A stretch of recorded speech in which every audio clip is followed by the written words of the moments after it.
I'm Stephen March.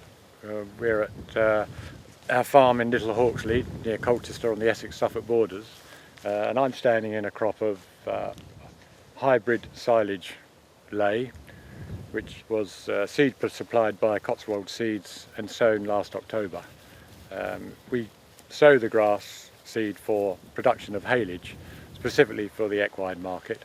We changed to this mixture on recommendation from Cotswold because we produce haylage mainly going into flat race trainers in Newmarket who like their haylage very specifically, not too moist, and it has to be very high quality.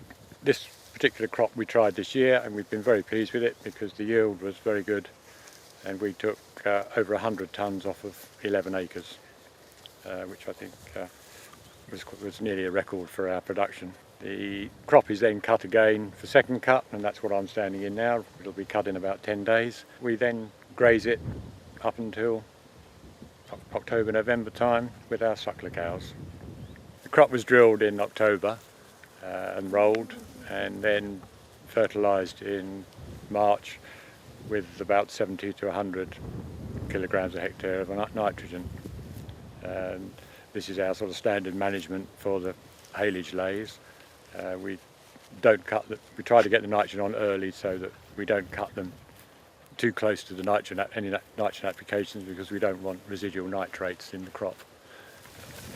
The farm is predominantly heavy land, and we also find that the ryegrass can take quite a lot of the moisture that the land retains in the spring, and that again is a consideration that we have to make when we're making the haylage because of the high moisture content of the grass.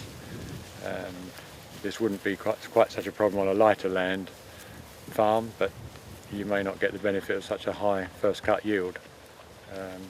And the moisture content retained by our heavy land also means that we can usually get a reasonable second cut.